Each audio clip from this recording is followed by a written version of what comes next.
예수님은 성전에서 장사하는 자들을 쫓아내심으로 성전을 정결하게 하신 후에 이 성전 안에서 백성들을 가르치시며 복음을 전하셨습니다. 여러분, 왕이라면 종교적 공간에서 일어나는 일을 간섭할 수 없고 선지자라면 왕권을 주장할 수 없습니다. 그런데 예수님께서는 성전에 들어가실 때 그를 따르던 모든 무리가 하나님을 찬양하며 왕으로 주님을 맞이했습니다.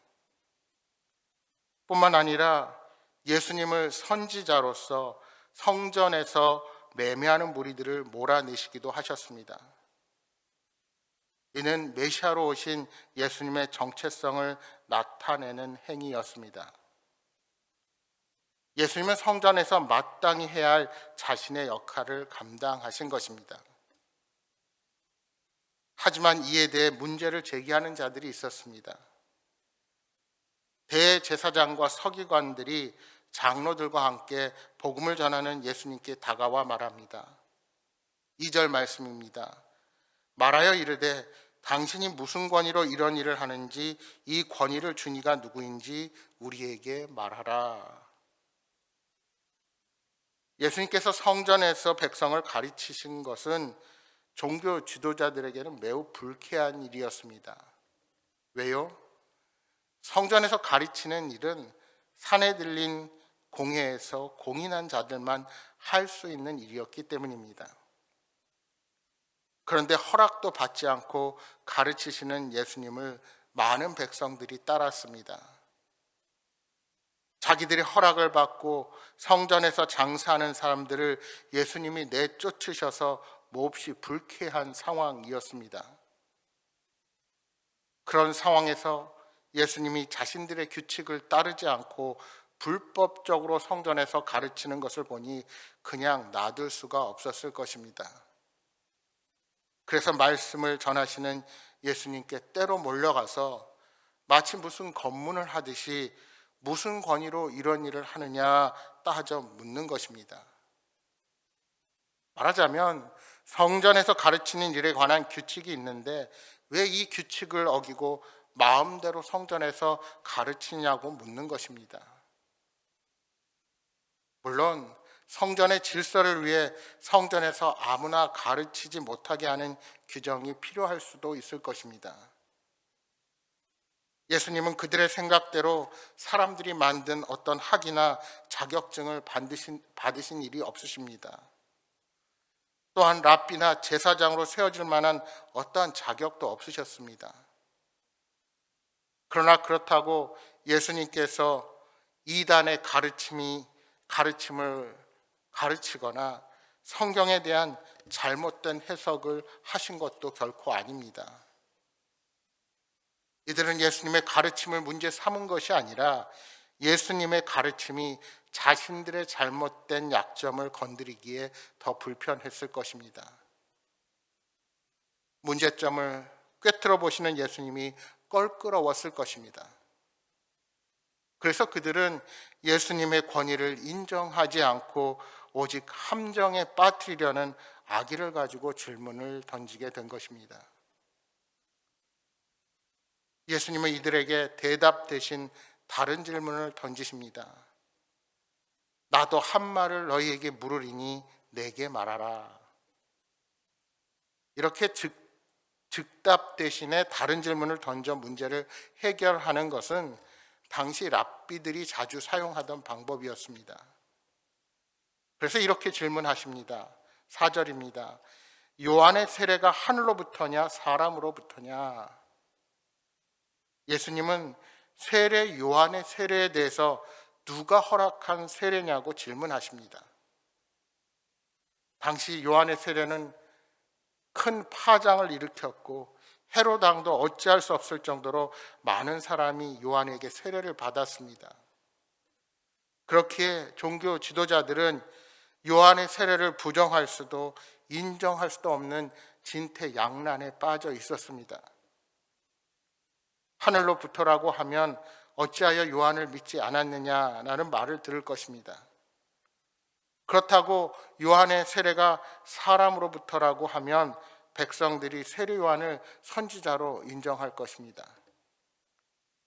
그래서 모른다고 대답할 수밖에 없었습니다. 여러분, 제사장과 서기관들은 진리에 대해서 관심이 없었습니다. 오로지 자신들의 체면과 권리를 지키는 데만 관심을 갖고 있었던 것입니다.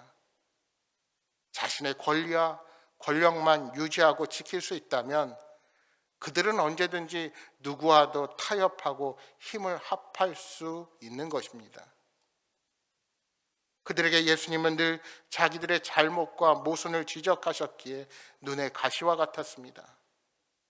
그래서 예수는 자기들의 기득권을 위협하는 처단해야 할 사람이라고만 생각이 든 것입니다. 반면에 예수님은 사람들에게 하나님 나라에 대한 복음을 전하는 것이 무엇보다 중요하셨습니다. 그래서 사내들은 공회의 허락과 관계없이 성전에서 복음을 전하신 것입니다. 왜 허락을 받지 않고 복음을 전하셨을까요? 그들이 그러한 권한을 허락하고 가르칠 수 있는 권한을 허락하고 그 권한을 함부로 예수님께 주지 않았을 것을 뻔히 아셨기 때문입니다. 그러한 예수님의 가르침이 있었기에 나중에 성령을 받은 제자들이 종교 지도자들의 협박과 억압에도 불구하고 당당하게 십자가 복음을 전할 수가 있었습니다. 유대 지도자들이 예수님의 역질문에 대답하지 못하고 회피하자 예수님께서도 그들의 질문에 대답하지 않겠다고 말씀하십니다. 예수님의 탁월한 지혜를 볼 수 있는 대목입니다. 그러니까 성전의 공개 토론은 예수님의 일방적인 승리로 끝나게 된 것입니다.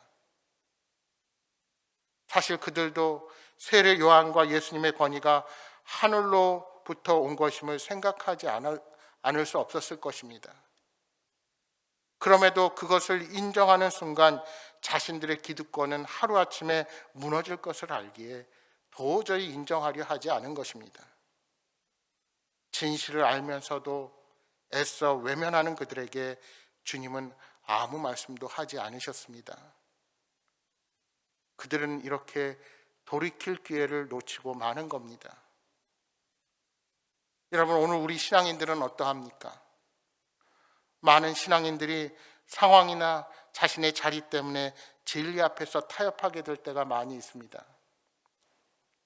너무 고두면 부러지기 쉽다는 핑계를 대며 적당히 넘어가려 할 때가 많은 것입니다. 그러나 진리를 전하고 복음을 전파하는 것은 하나님께서 기뻐하시는 일이며 하나님의 명령입니다. 따라서 복음의 진리에 대한 우리의 태도는 그 어떤 것과 타협해서는 안 됩니다. 여러분, 우리가 상대방을 용납하는 것과 진리에 타협하는 일은 엄밀히 다른 것입니다. 포스트 모던 사회를 사는 우리들은 절대적인 진리가 아닌 상대적인 진리를 요구받으며 이 땅을 살아갑니다. 그러나 복음의 진리는 어떠한 상황과 시대를 지난다 하더라도 결코 바뀔 수 없는 사실이라는 것을 명심하시기 바랍니다. 우리 예수님은 신적인 권위를 가지고 날마다 성전에서 말씀을 가르치셨습니다. 반면에 유대 지도자들은 하나님의 백성을 섬기도록 주신 그 권위를 자신들의 이기적인 욕심을 채우는 데 사용했습니다. 그래서 예수님의 가르침을 듣고도 메시아라는 사실을 깨닫기는커녕 예수님의 권위에 도전하는 어리석음을 범하고 만 것입니다. 죄에서 돌이키지 않는 그들은 마침내 예수님을 십자가에 못 박아 죽이고 맙니다. 이렇게 완악한 자들에게 남은 것은 엄한 징계와 심판뿐입니다.